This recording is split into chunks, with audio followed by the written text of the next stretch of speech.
Okay, spin around, darling. Right round. Oh, yes, I can see your wings. Big smile. Oh, yeah. One more, big smile. That's pretty. And I wanted to expose mainstream media for the tricks that they get up to. And I saw this case as probably the best case to do that with. And that's why I chose to make this 4-hour-long documentary. A quiet seaside resort in Portugal. A 3-year-old girl vanishes from her bed while her parents dine just yards away. Locks, no. Witnesses, no. Sounds, just an open window and an empty bed. Within hours, a search begins. Within days, the world is watching. Then, rumors, lies, shifting suspects, a known person of interest, and digital secrets emerge. 18 years later, we still ask, who took Madeleine McCann? And is the truth far simpler than we've been led to believe? On Saturday, April 28, 2007, the McCann family arrived in Praia da Luz, a small coastal town nestled in Portugal's Algarve region. They weren't alone. Joining them on holiday were 7 of their closest friends, 3 other couples and 1 single friend, making a group of 9 adults and 8 young children. The destination was Ocean Club, a self-catering resort known for its tennis courts, beachside views, and family-friendly atmosphere. Each family booked a separate unit. The McCanns were assigned apartment 5A, a ground-floor flat with 2 bedrooms, a patio, and easy access to the pool and tennis courts. Over the next few days, the group settled into a rhythm, calm, repetitive, and deeply familiar. The mornings and afternoons were structured around the kids' club, every day from 9:00 a.m. to noon, and again from 2:30 p.m. to 5:30 p.m. The children attended group activities while the adults played tennis, read books, or relaxed in the sun. Jerry McCann was a regular on the courts, while Kate spent time near the pool or walking the resort grounds.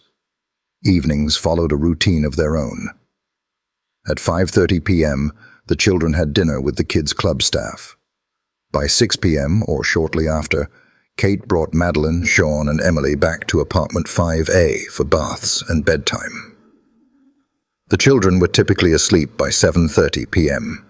At 8:30 p.m., sharp, the adults reconvened at the Ocean Club tapas restaurant. They sat at the same table each night to accommodate their sleeping children. The group devised a simple but consistent system. Every 15 to 30 minutes, one parent would leave the table to check on the children in their apartments. Inside 5A, Madeleine slept in a single bed near the window, while her twin siblings slept in their cribs nearby. The sliding patio door remained unlocked, easy to open quietly and quickly during the routine checks. There was no alarm system, no cameras, just habit, convenience, and trust. One final photo from that week captures Madeleine smiling in a pink outfit beside her father and brother at the pool. It was taken on the afternoon of May 3rd.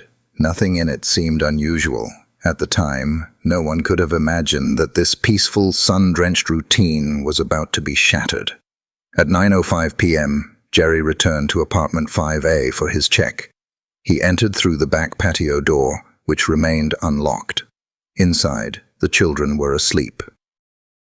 The bedroom door, slightly ajar, was nudged back into position. On his way back, Jerry stopped for a brief conversation with another guest, Jeremy Wilkins, outside near the walkway. Between 9:15 p.m. and 9:30 p.m., Jane Tanner left the table to check on her own child. As she passed by apartment 5A, she noticed a man walking across the street, carrying a small child dressed in light-colored pajamas. The man was moving away from the McCann apartment. For years, this figure would be central to the investigation, before eventually being identified and ruled out as an innocent tourist. At 9:30 p.m., Matt Oldfield went to check on the McCann children in Kate's place. He noticed the bedroom door was now more widely open. He didn't step inside, didn't turn on the light, and didn't look directly at the beds. He paused, heard no sound, and returned to the restaurant. It is possible that by then, Madeleine was already gone. At exactly 10 p.m., Kate McCann went to check herself. She entered through the patio and immediately sensed something wrong. The window was open, the shutter raised, the bedroom curtains billowed in the night air. Madeleine's bed was empty. Her siblings slept on, untouched. Kate ran back to the tapas bar, shouting, "They've taken her! Madeleine's gone!" Between 10 o'clock p.m. and 11:30 p.m. on May 3, 2007, panic spread quickly through the Ocean Club Resort. More than 60 people, Jerry McCann, his friends, hotel staff, and fellow vacationers rallied together in a frantic, improvised search. Flashlights scanned every footpath. Doors were knocked on. Madeleine's name echoed across courtyards and down corridors. They searched the bushes, the playground, even the swimming pool, anything that might lead to a clue. At 11 p.m., officers from the Portuguese GNR arrived at the scene. But by then, crucial ground had already been lost. Apartment 5A, the last place Madeleine was seen, had not been sealed off. Dozens of individuals had entered and exited the space, leaving behind footprints, fingerprints, and scent contamination. Curtains had been drawn back. The window had been touched. The bed had been handled, all of it undermining the possibility of collecting reliable forensic evidence. The police response was slow, fragmented, and riddled with oversights. There were no roadblocks, no border alerts, no airport notifications, or flight restrictions. Authorities did not initiate house-to-house searches of nearby buildings.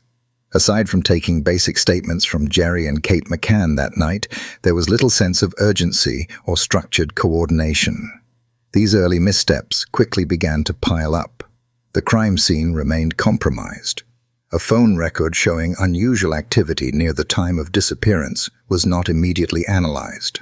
Within days, tensions grew between Portugal's Policia Judiciaria and British police units.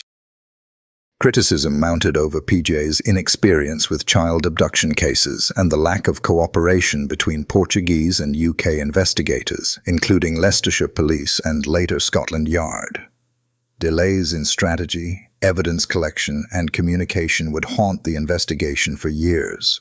Then, in July 2007, almost 10 weeks after Madeleine disappeared, Portuguese authorities brought in 2 specialized sniffer dogs from the UK. One was trained to detect the scent of a person's life force, the other a person's physical remains. Both dogs alerted at 11 different locations, including a corner of the McCann's apartment and the rear compartment of a Renault Scenic rental car. The couple had used the car weeks after the incident. Samples collected from the car were sent to the Forensic Science Service in the UK, but the results were inconclusive. The samples contained a complex mixture of DNA, possibly including Madeleine's, but not definitively hers. No clear life force trace, no identifiable body fluid. The moment marked a turning point in the case, where forensic uncertainty collided with public suspicion, and the investigation began shifting into far more controversial territory. From the very moment Madeleine McCann was reported missing on May 3, 2007, a global media storm erupted with unprecedented intensity. Within 24 hours, international outlets, BBC, Sky News, CNN, had placed her story on front pages and breaking news segments. Her wide-eyed image, innocent and instantly recognizable, appeared in airports, train stations, and even illuminated jumbotrons at football stadiums across continents. The world was captivated. Just 48 hours later, Jerry and Kate McCann stepped in front of cameras. It was an unusual move for grieving parents, but not an impulsive one. The McCanns had already begun assembling a professional media strategy, one that would eventually mirror political campaigns in scope and sophistication. They created the website findmadeleine.com, the Find Madeleine Fund, and appeared on major shows including Oprah and BBC One. Their appeal was amplified by celebrity endorsements from the likes of David Beckham, Wayne Rooney, and J.K. Rowling. On May 31, 2007, they met Pope Benedict XVI in Rome, an unprecedented audience granted in the midst of a criminal investigation. Much of this was orchestrated by Clarence Mitchell, a former UK government press officer who was appointed the McCann's official spokesperson just weeks after the disappearance. Having previously worked in the Prime Minister's media monitoring unit, Mitchell brought a level of strategic control rarely seen in missing persons cases. Under his guidance, the media messaging around Madeleine became as focused and calculated as a national election campaign. The Find Madeleine Fund also extended far beyond posters and press releases. It financed private detectives, notably hiring the Spanish firm Método 3, which boldly claimed they would locate Madeleine within months. The fund also supported outdoor billboard campaigns across countries known for trafficking routes such as Morocco and Belgium, and invested in paid online ads on Google and YouTube. By 2008, support for the McCanns came not only from celebrities and the public, but also from the highest levels of British government. Then Prime Minister Gordon Brown personally contacted the family to express solidarity. The British ambassador to Portugal was tasked with supporting the McCanns directly, which led to accusations from Portuguese media and investigators of undue political pressure, a charge that would further strain bilateral relations. Yet this overwhelming spotlight carried consequences. As media coverage expanded, so too did the scrutiny. Critics began to ask, why this child? Why this case? The term missing white girl syndrome re-emerged, with outlets like The Guardian and The Independent pointing out how the disappearances of children of color received far less attention. Madeleine's face had become symbolic, but the symbolic came at a cost to substance. A stark divide also emerged between the British and Portuguese press. In the UK, Madeleine was portrayed as angelic, and the McCanns as heartbroken parents wronged by fate. Meanwhile, Portuguese tabloids, particularly Correio da Manhã, began leaking investigative details, casting suspicion on the McCanns themselves. When in September 2007 they were named arguidos, or formal suspects, the tone shifted. UK tabloids began to question their narrative.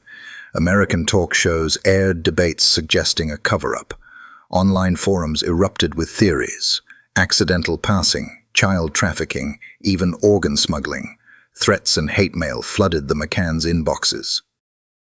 They responded by hiring public relations experts and legal teams to manage the backlash. In 2008, after over 100 defamatory articles in British tabloids like The Sun, The Daily Express, and The Daily Star, the newspapers were forced to issue front-page apologies and pay £55,000 in damages. The McCanns also sued former Portuguese detective Gonçalo Amaral, who alleged in his book The Truth of the Lie that Madeleine had passed away in the apartment and her parents staged an abduction.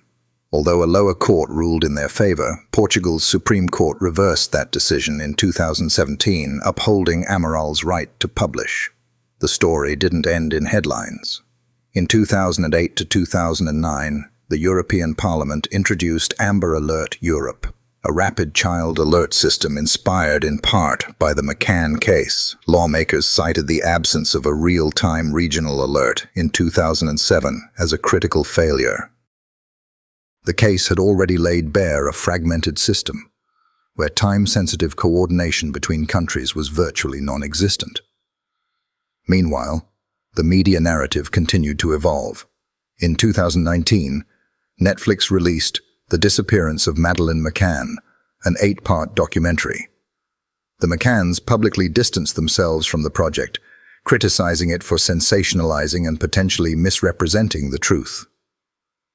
Other documentaries from BBC, ITV, and Channel 4 offered competing portrayals, some sympathetic, others critical of media overreach and unverified reporting. This led to deeper ethical discussions. Scholars and journalists began questioning whether Madeleine's image had been commodified, used as a symbol rather than preserved as a person. Articles in The Guardian and New Statesman argued that relentless broadcasting, monetized media deals, and international coverage may have obscured investigative objectivity. Had the public's obsession with the case unintentionally blurred the line between awareness and exploitation? By 2008, the transformation was undeniable. This was no longer just a missing child case. It had become a political event, a media phenomenon, and a mirror reflecting society's biases. Was the truth drowned in noise?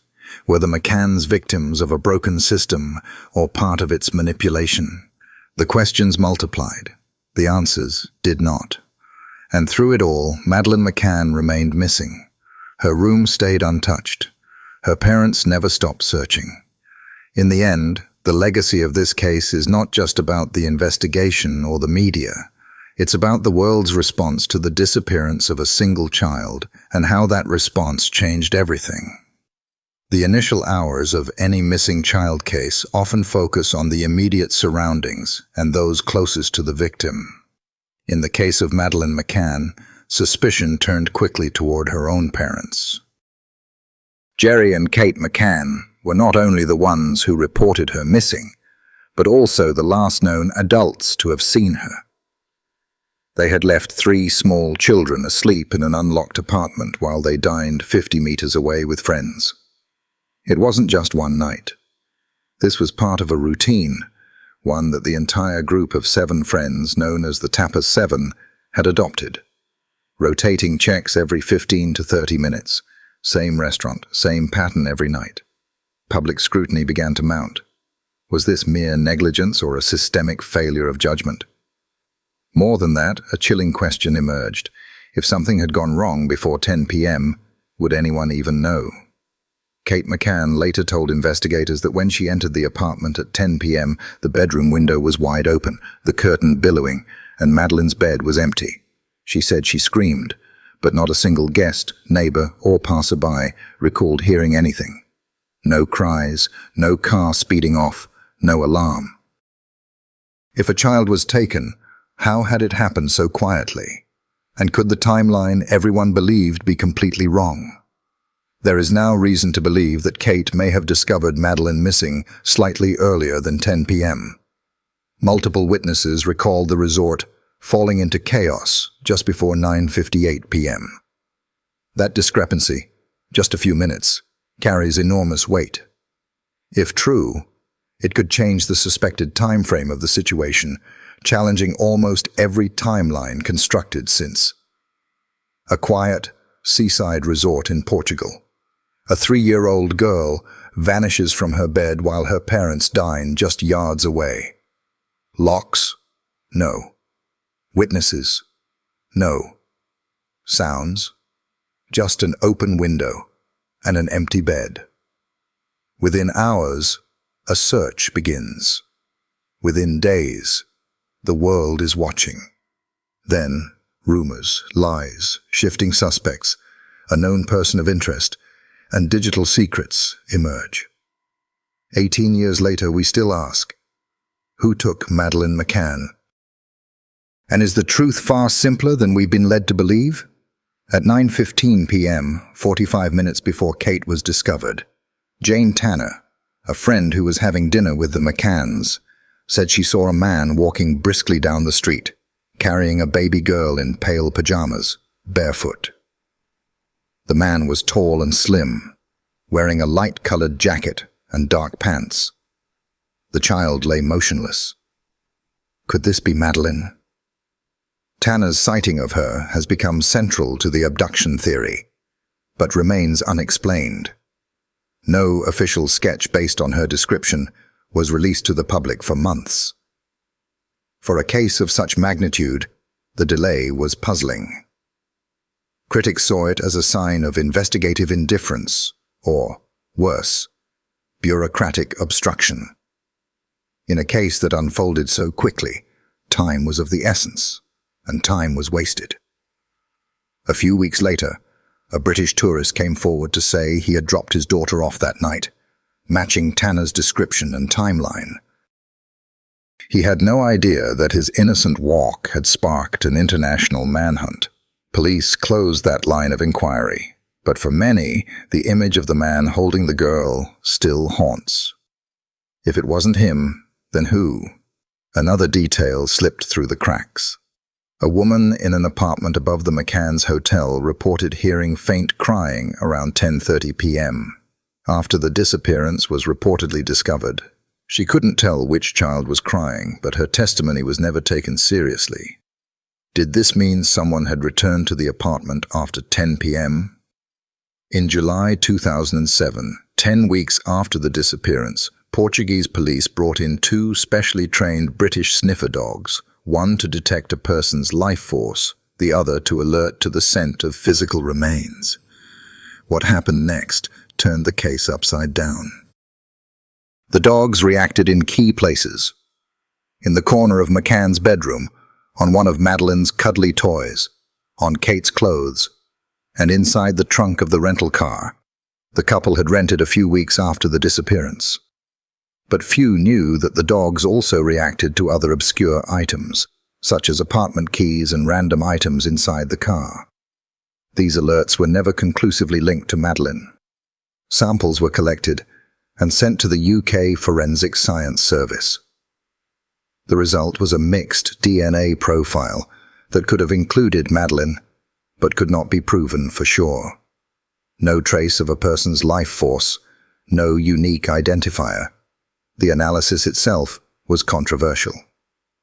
Critics accused the lab of statistical abuse, while others questioned the legitimacy of alerting dogs without forensic confirmation. The debate was never resolved. Behind-the-scenes tensions between the British and Portuguese authorities escalated. The Leicester Police and the Metropolitan Police accused their Portuguese counterparts of leaking information to the press and tampering with evidence. The Portuguese judiciary, PJ, believed that British officials had covered up for the McCanns, allowing politics and the press to interfere with the investigation. Then came a new twist, the truth of the lie. Written by former lead detective Gonçalo Amaral in 2008, the book accuses the McCanns of staging a kidnapping to cover up an accidental passing. Amaral's theory: Madeleine passed away in the apartment from a fall or drug overdose, and the panicked couple hid the body and fabricated the kidnapping. The book became a bestseller in Portugal and ignited a firestorm of lawsuits. The McCanns sued for defamation. They won initially in 2015, but the ruling was overturned by Portugal's Supreme Court in 2017. Amaral had a right to his theory, even if unproven. The term arguido was applied to both Jerry and Kate McCann in September 2007. Under Portuguese law, this designation confers rights similar to being a suspect, such as the right to remain silent. But crucially, no formal charges were ever filed. In July 2008, they were officially cleared, yet the damage was done. In the eyes of many, suspicion had already taken root. Adding to that tension were the Tapas 7 themselves. According to investigative reports, at least 3 members of the group refused to answer key questions during follow-up interviews in the UK. While legally within their rights, their silence fed rumors of a coordinated cover-up or withheld knowledge. None of these theories were ever substantiated. Other physical inconsistencies remained unresolved. For instance, the apartment window that Kate claimed had been forced open showed no signs of tampering. According to forensic teams, the window frame bore no scratches and the blinds were undamaged. Some experts believe panic or trauma may have shaped her recollection, but others see it as a red flag. There were also conflicting statements about whether the front door was locked. Jerry said it was closed but not locked. Kate later implied it had been locked. That small contradiction may seem minor, but in a case where minutes and entry points matter, it added another layer of doubt. In the absence of concrete evidence, theories multiplied. Some believed Madeleine may have woken up, wandered off, and fallen into a construction pit nearby. Others speculated that the children had been sedated, perhaps unintentionally, and Madeleine never woke up. There were even whispers that someone within the Tapas 7 group knew more than they admitted, though all statements aligned and no forensic contradictions emerged. Still, no confessions, no physical violence, no traceable abductor, no confirmed sighting. Every path seemed to lead to more shadows. The questions remained. Had a tragic accident been hidden beneath layers of denial? Or were all the theories just that, unfounded speculation with no real anchor in truth? In the end, the most unnerving possibility wasn't that a stranger had entered apartment 5A. It was that someone who already knew Madeleine had left with her. The first suspects weren't lurking in the dark or watching from a distance. They were right there at the table, finishing their wine while a child disappeared just meters away. If not them, then who? And if it wasn't that night, when did it really happen? Since 2007, authorities have logged more than 8,000 reported sightings of Madeleine McCann across over 40 countries, spanning Europe, Asia, Africa, North and South America. From bustling city centers to remote mountain villages, tip lines rang non-stop with claims that a girl resembling Madeleine had been spotted. Yet despite the global outpouring of reports, not a single one has ever been confirmed. One of the earliest and most widely publicized sightings came from Morocco in May 2007, just weeks after Madeleine's disappearance. A Swedish tourist claimed to have seen a young blonde girl walking with an older woman in a rural village near Marrakesh. The story ignited global hope that Madeleine had been abducted and smuggled out of Europe. But upon investigation, authorities identified the girl as a local child, and the lead was quickly closed. Another tip surfaced in Belgium in July 2007. Witnesses reported hearing a man speaking English to a young girl in a cafe in Tongeren. Again, speculation mounted. But the situation turned out to be innocent and unrelated. That same pattern repeated itself time and again. In Paraguay in 2008, a girl was photographed and compared to Madeleine, prompting DNA testing. In India in 2011, a British couple believed they had seen her with two locals. In both cases, results were conclusive. No match. Scattered reports continued to arrive from Canada, New Zealand, Dubai, and beyond. These were often fueled by blurry CCTV footage, online speculation, or vague physical similarities. But every time, the trail went cold. Beyond traditional tips, the case also attracted a deluge of supernatural claims. Psychics from around the globe sent in visions, spiritual coordinates, and intuitive insights. Some said Madeleine was alive and hidden. Others claimed she had passed away near the resort. British and Portuguese authorities reviewed the information but found nothing actionable. No psychic claim ever led to credible evidence, and law enforcement eventually dismissed these contributions as distracting and unreliable. A major focal point in the campaign to find Madeleine was her unique eye. She was born with a rare color in her right eye, a dark stripe running vertically from the pupil. In 2009, the McCanns launched the Look Into My Eyes campaign, leveraging the rare defect in posters, billboards, and digital ads. The goal was clear. Anyone who encountered her would recognize the eye immediately. Ironically, the campaign's widespread visibility led to hundreds of new reports, particularly across North Africa and Europe. But none of these sightings were confirmed. Despite the vivid posters and public appeals, the eye anomaly never yielded a single verifiable match in photos or surveillance footage. Media exposure played a dual role in the proliferation of sightings. After each high-profile documentary or news feature, tip lines lit up. For instance, following the release of Netflix's 2019 series, The Disappearance of Madeleine McCann, dozens of new reports were submitted. This trend was consistent. Publicity spikes often led to surges in sightings. While some reports were made in good faith, others were fueled by hysteria, false memories, or individuals simply seeking attention. In fact, a portion of the 8,000 reports were identified as deliberate hoaxes or came from individuals suffering from psychological instability. Some false reports were attempts to manipulate media, others driven by a need for relevance or attention. Regardless of intent, these false leads consumed precious police resources, derailed lines of inquiry, and muddied the waters for genuine tips. The structure of international cooperation was also a limiting factor. Between 2007 and 2013, many countries lacked protocols for timely data sharing on child abductions. Interpol cooperation existed, but without a unified real-time platform, critical data lagged. Some reports from Asia and Africa took days or even weeks to be processed due to bureaucratic red tape or communication gaps. This delay in coordination is one reason cited in the eventual push for Amber Alert Europe, which was partially inspired by the inefficiencies seen during the Madeleine McCann case. Adding to the challenge was the lack of biometric recognition and AI tools during the initial years between 2007 and 2010. Facial recognition software was rudimentary.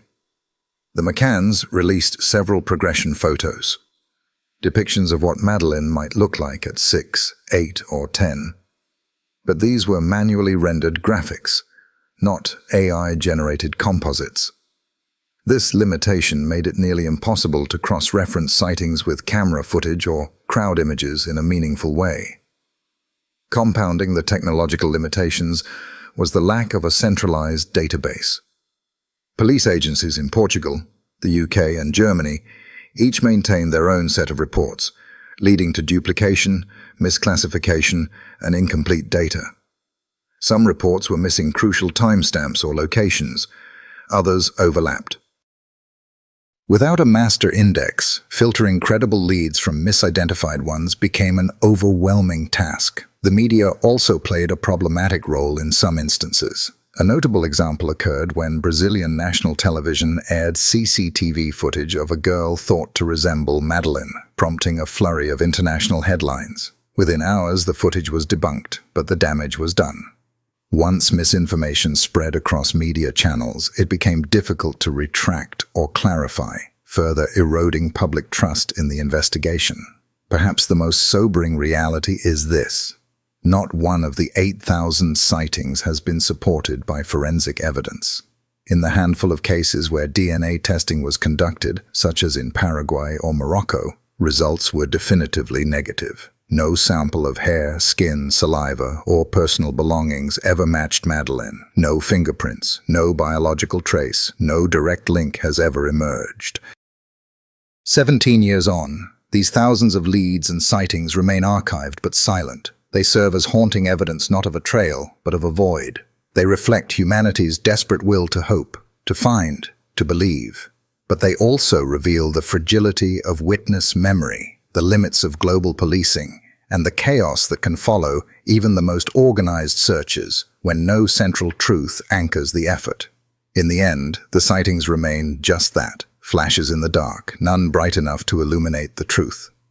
It took over a decade for authorities to name an official suspect in the disappearance of Madeleine McCann.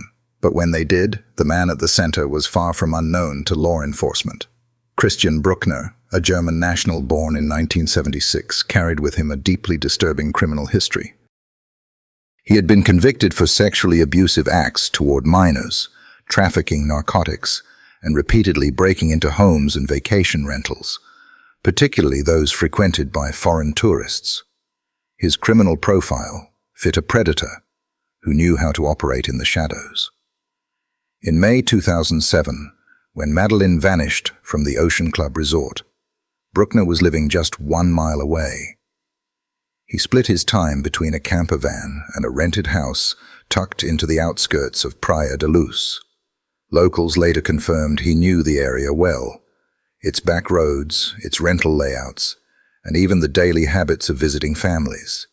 He had even worked at a nearby bar around 2006-2007, giving him routine exposure to tourist patterns and the layout of the resort. The camper van itself, white with a yellow stripe, was reportedly seen parked near the Ocean Club, in the days surrounding Madeleine's disappearance. Authorities believe the vehicle may have been used to surveil the area and possibly even as a means to abduct and transport a child. However, forensic examination years later revealed no physical evidence linking the van to Madeleine. Multiple reports suggest Brueckner exhibited disturbing behavior while living in the area. One witness claimed he had been seen photographing children at a beach near the Algarve without parental consent. Though this incident was included in German police files, no legal action was taken at the time due to insufficient proof. But it wasn't just geography. It was timing. At 9:01 p.m. on May 3, 2007, the very night Madeleine disappeared, a call was made from a burner phone that pinched off a cell tower mere meters from apartment 5A. The SIM card was prepaid and unregistered, complicating the investigation. Nonetheless, police were later able to confirm that Brueckner was using the device at that precise time. The call lasted over 30 minutes, perfectly overlapping with the window during which Madeleine is believed to have gone missing. The next day, May 4, 2007, Brueckner acted fast. He sold his Jaguar in a hurried transaction and fled Portugal, returning to Germany without explanation. The abrupt move so soon after a high-profile disappearance only deepened suspicions. Was it coincidence, or was he running? Further suspicion emerged when it was revealed that Brueckner had been living with an American girlfriend at the time. She too left Portugal shortly after the disappearance. Though questioned later, she denied any involvement or knowledge of the event. Investigators could never conclusively determine whether she played a role in hiding information. Incredibly, German authorities had received a tip about Brueckner as early as 2008. Law enforcement officials in Germany had flagged his name and sent a notice to Portuguese authorities suggesting he could be worth investigating. But the warning was overlooked, buried by a lack of hard evidence and the confusion that plagued the case in its early years. Years later, those suspicions would resurface in terrifying form. In 2016, German police raided one of Brueckner's temporary residences. What they found was a disturbing cache.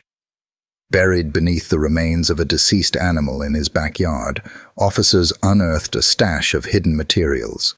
8,000 digital files, including images and videos, stored across USB drives, hard disks, and memory cards. Alongside them, 75 children's swimsuits, many believed to be mementos. The digital content was described as explicit child abuse material, further solidifying his status as a dangerous repeat offender. That same investigation led to a separate conviction.